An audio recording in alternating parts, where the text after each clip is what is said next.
जय श्री श्याम स्टूडेंट्स, मैं Jyoti Sharma Rajasthan competition classes में आप सभी का स्वागत करती हूँ। और स्टूडेंट्स, हम पढ़ रहे हैं हमारा राजस्थान जो कि कंपटीशन में जो भी एग्ज़ाम है उनमें बहुत उपयोगी है। जैसे सीईटी आ रही है तो सीईटी के लिए भी ये बुक एक तरीके से रामबाण सिद्ध होगी। जो भी स्टूडेंट सीईटी के एग्ज़ाम दे रहे हैं वो इन क्लासों को जरूर ले। और जो भी कंपटीशन की राजस्थान में एग्ज़ाम होती है उनमें इन किताबों का बहुत बड़ा महत्व होता है। और आज हम इसका तीसरा चैप्टर पढ़ेंगे, राजस्थान का जो एकीकरण है उससे संबंधित आधुनिक राजस्थान का निर्माण इस चैप्टर का नाम है। तो जो भी स्टूडेंट्स कंपटीशन की तैयारी कर रहे हैं या क्लास 8 में पढ़ रहे हैं उन स्टूडेंटों के लिए ये क्लास बहुत ही इम्पोर्टेंट है। तो इस क्लास को लें और अपनी पढ़ाई को मजबूत करें।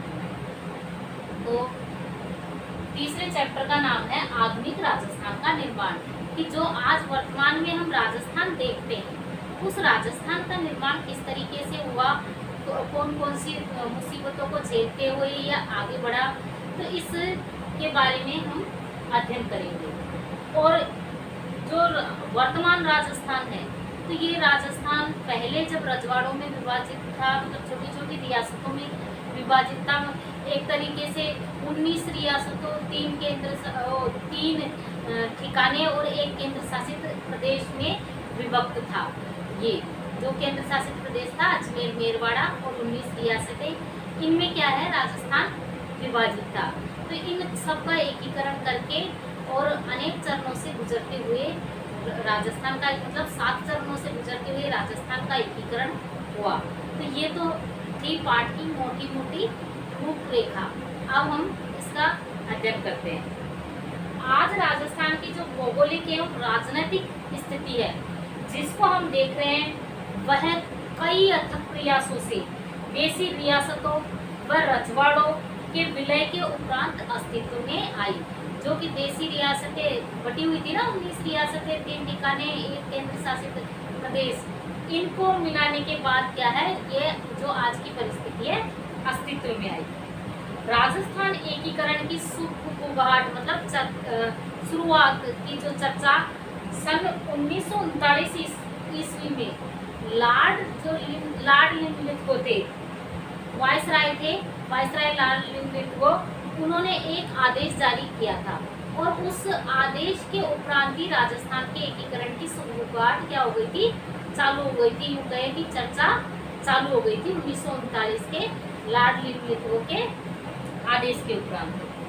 अखिल भारतीय देशी राज्य सेवा परिषद ने एक प्रस्ताव पारित कर यह निर्णय किया कि जिन रियासतों व ठिकानों की आय 50 लाख रुपए से कम व जनसंख्या 20 लाख से कम हो उन्हें पड़ोस के बड़े राज्य में मिला दिया जाए।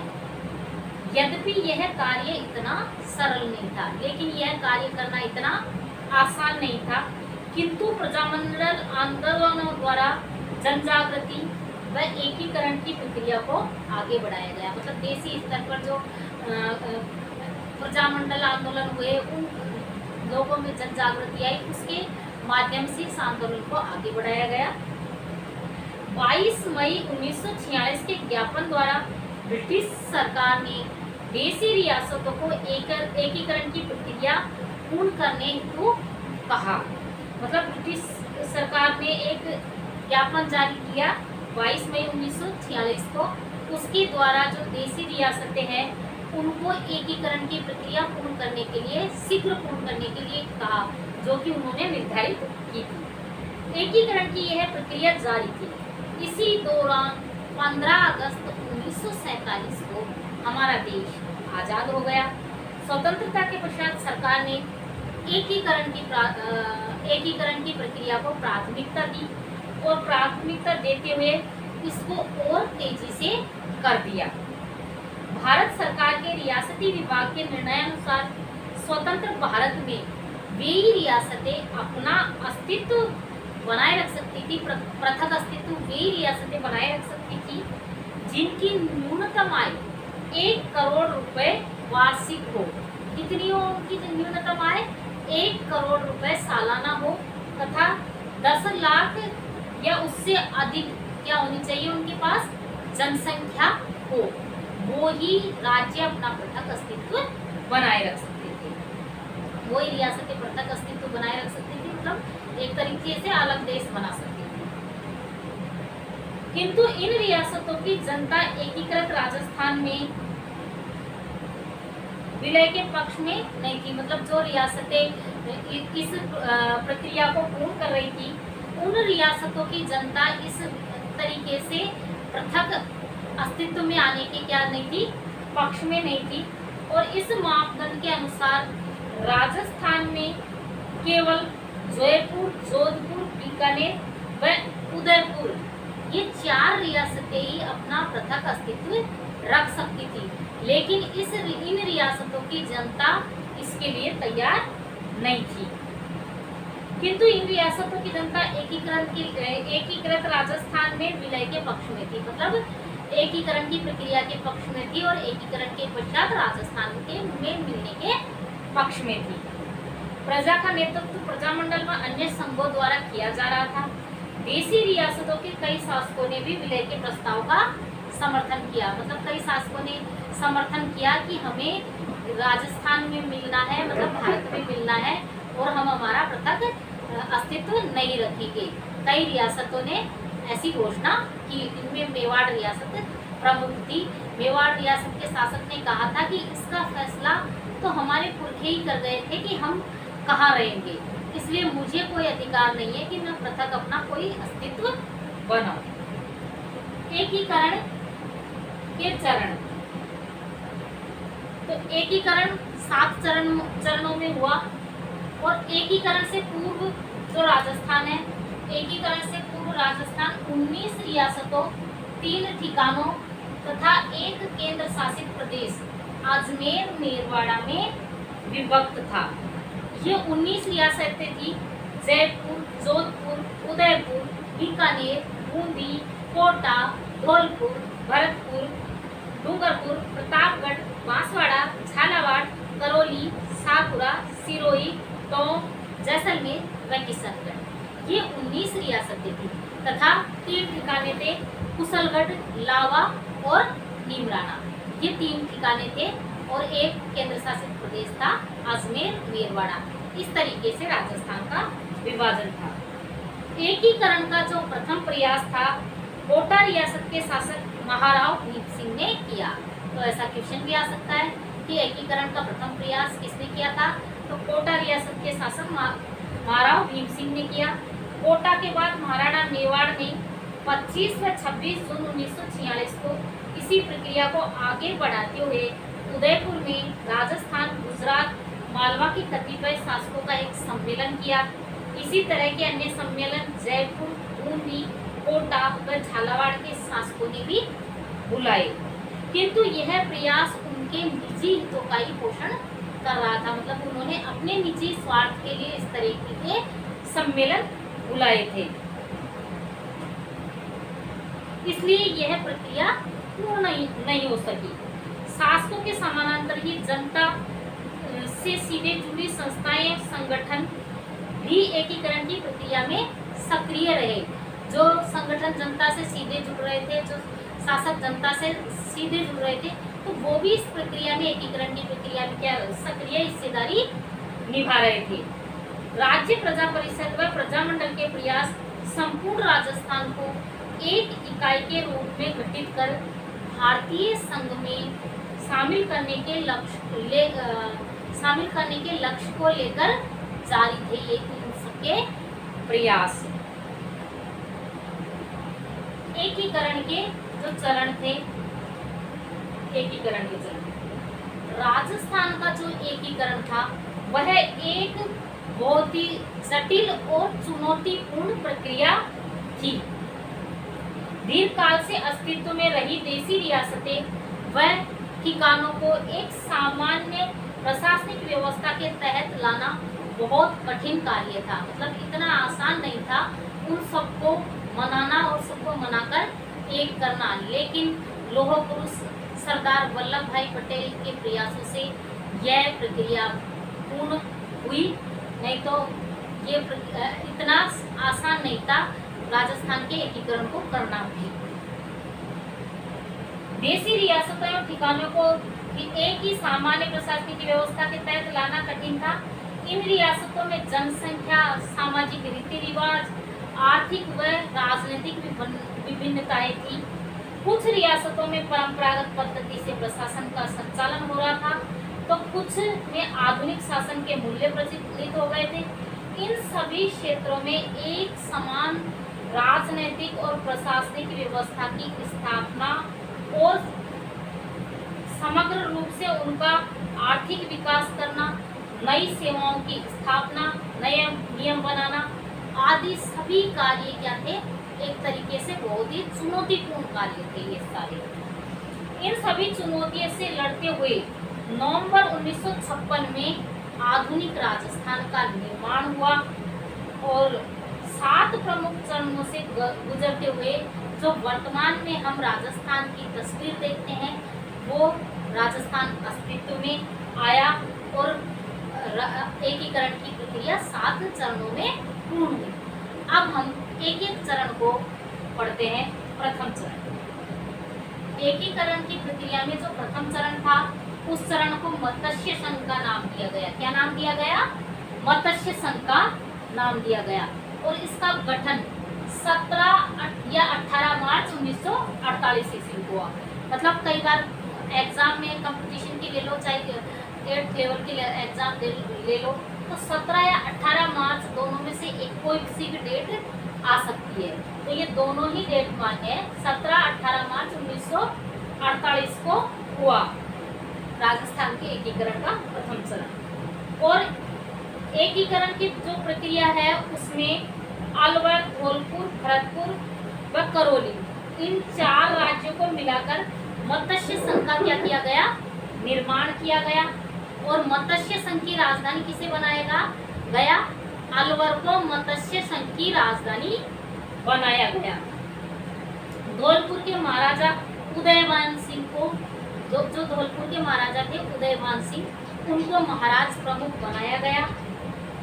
और शोभाराम कुमाऊं को क्या बनाया गया? प्रधानमंत्री नियुक्त किया गया। इसमें क्या किया गया? शोभाराम कुमाऊं को प्रधानमंत्री नियुक्त किया गया और धौलपुर के महाराजा उदयभान सिंह को राज प्रमुख बनाया गया और अलवर को इसकी राजधानी बनाया गया। फिर नेक्स्ट चरण है द्वितीय चरण। द्वितीय चरण को पूर्व राजस्थान संघ नाम दिया गया। क्या नाम दिया गया? द्वितीय चरण को पूर्व राजस्थान संघ द्वितीय चरण को नाम दिया गया। और इस पूर्व राजस्थान संघ का गठन कब हुआ? 25 मार्च 1948 ईस्वी को। कब हुआ पूर्व राजस्थान संघ का गठन? 25 मार्च 1948 ईस्वी को। ये डेट हमारे लिए कंपटीशन के दृष्टिकोण से भी महत्वपूर्ण है, तो एक एक डेट को हमें याद रखना जरूरी है। 25 मार्च 1948 ईस्वी को द्वितीय चरण के पूर्व राजस्थान संघ का क्या हुआ? गठन हुआ। इसके अंतर्गत बांसवाड़ा, कोटा, बूंदी, झालावाड़, टोंक, डूंगरपुर, प्रतापगढ़, किशनगढ़ व शाहपुरा रियासतों तथा कुशलगढ़ व लावा ठिकानों, कई बार क्वेश्चन आ जाता है कि कुशलगढ़ व लावा ठिकानों को कौन से चरण में सम्मिलित किया गया? तो द्वितीय चरण के अंतर्गत राजस्थान में सम्मिलित किया गया कुशलगढ़ व लावा ठिकाने को मिलाकर द्वितीय चरण इसमें पूर्ण हुआ। कोटा को राजधानी बनाया गया। तो द्वितीय चरण की राजधानी किसे बनाया गया? कोटा को राजधानी बनाया गया। कोटा के महाराव भीम सिंह को राज प्रमुख बनाया गया। इसमें कोटा के महाराव भीम सिंह को क्या बनाया गया? द्वितीय चरण में राज प्रमुख बनाया गया। और गोकुल लाल असावा को क्या बनाया गया? प्रधानमंत्री बनाया गया। गोकुल लाल असावा क्या बने? द्वितीय चरण के प्रधानमंत्री कौन बने? गोकुल लाल असावा। कई बार ये क्वेश्चन पूछ लिए जाते हैं। फिर नेक्स्ट बढ़ते हैं तृतीय चरण। तृतीय चरण को क्या नाम दिया गया? तो तृतीय चरण को संयुक्त राजस्थान नाम दिया गया। क्या नाम दिया गया? संयुक्त राजस्थान संघ। संयुक्त राजस्थान संघ नाम दिया गया। और इसका गठन कब हुआ? तृतीय चरण को संयुक्त राजस्थान नाम दिया गया और इसका गठन 18 अप्रैल 1948 ईस्वी को हुआ। कब हुआ? 18 अप्रैल 1948 ईस्वी को। संयुक्त राजस्थान संघ में उदयपुर मतलब मेवाड़ का विलय किया गया। मेवाड़ के भोपाल सिंह राज प्रमुख तथा माणिक्य लाल वर्मा प्रधानमंत्री नियुक्त हुए। मेवाड़ के भोपाल सिंह क्या बने? तृतीय चरण के राज प्रमुख और माणिक्य लाल वर्मा क्या बने? प्रधानमंत्री। और इसकी मुख्य बात यह है कि तृतीय चरण का उद्घाटन किसने किया था? इस विलय का उद्घाटन किया था पंडित जवाहरलाल नेहरू ने। तृतीय चरण का उद्घाटन, विलय का उद्घाटन किसने किया था? पंडित जवाहरलाल नेहरू ने। सीईटी के एग्जाम देने वाले बच्चों के लिए ये एक एक लाइन मोस्ट है और ये एक एक लाइन उनको जो बोर्ड पे है उनको बोर्ड पे से देखे, जो मुंह से बोल के लिखवा रही हूँ उनको मुंह से बोलते हुए लिख ले, क्योंकि ये एक एक लाइन उनके लिए मोस्ट है और ये जो चैप्टर है उनके सिलेबस में भी है। फिर नेक्स्ट है चतुर्थ चरण। चतुर्थ चरण को क्या नाम दिया गया?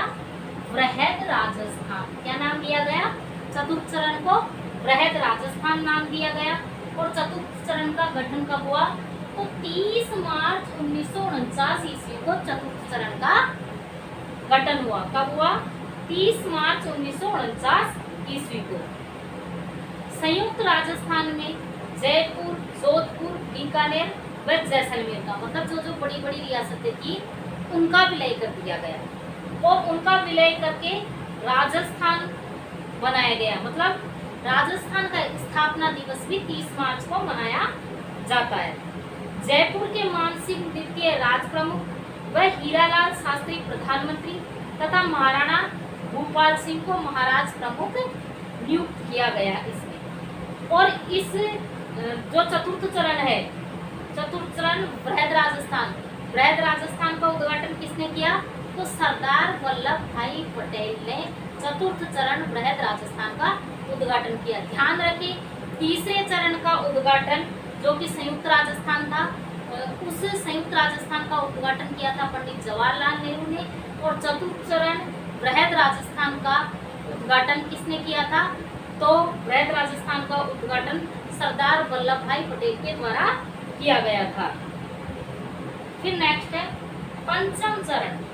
पंचम चरण है संयुक्त वृहद राजस्थान। पंचम चरण को क्या नाम दिया गया? संयुक्त वृहद राजस्थान। और पंचम चरण का गठन कब हुआ? तो पंचम चरण का गठन 15 मई 1949 ईस्वी को हुआ। कब हुआ पंचम चरण का गठन? 15 मई 1949 ईस्वी को। और इसको नाम दिया गया संयुक्त वृहद राजस्थान। क्या नाम दिया गया? संयुक्त वृहद राजस्थान नाम दिया गया। वृहद राजस्थान में मत्स्य संघ का नीमराणा ठिकाना सहित विलय हुआ।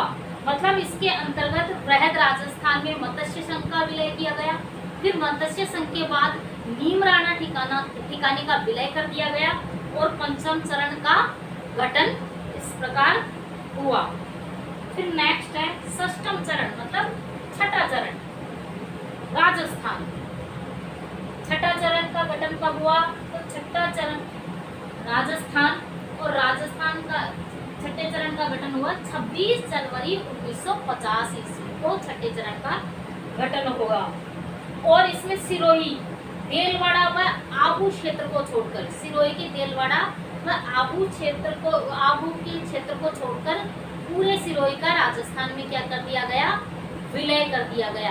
क्योंकि सिरोही का राजस्थान में विलय करना अनिवार्य इसलिए हो गया था कि गोकुल भाई भट्ट के प्रयास भी राजस्थान में सम्मिलित होने के लिए जारी थे, तो सिरोही का राजस्थान में विलय होना अनिवार्य था।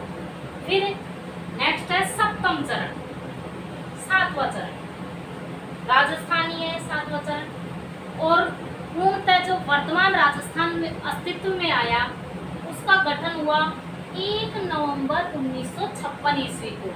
1 नवंबर 1956 ईस्वी को क्या किया गया?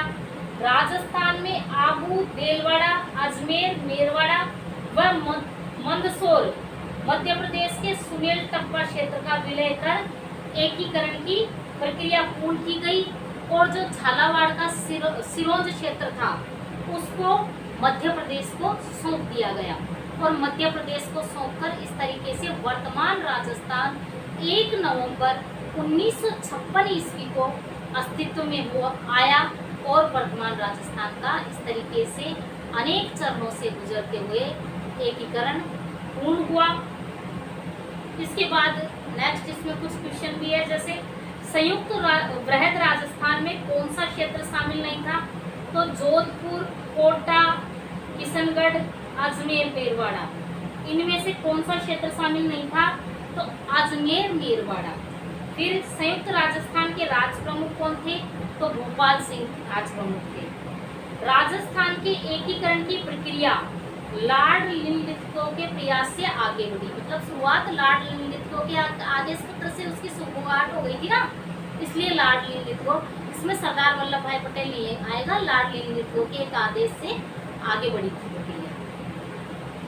एकीकरण से पूर्व राजस्थान के केंद्र शासित प्रदेश का नाम लिखिए। तो एकीकरण से पूर्व राजस्थान के केंद्र शासित प्रदेश का नाम अजमेर, मेरवाड़ा था। राजस्थान का स्थापना दिवस 30 मार्च को मनाया जाता है। एकीकरण से राजस्थान एकीकरण से पूर्व के लिए 4 प्रमुख रियासतों के नाम लिखिए। तो जयपुर, जोधपुर, उदयपुर और बीकानेर। फिर नेक्स्ट क्वेश्चन है, मत्स्य संघ में कौन कौन सी रियासतें शामिल थी? तो मत्स्य संघ में अलवर, भरतपुर, धौलपुर व करौली, ये चारों रियासतें मत्स्य संघ में सम्मिलित थी। इसी के साथ आज हमारा ये चैप्टर कंप्लीट हुआ।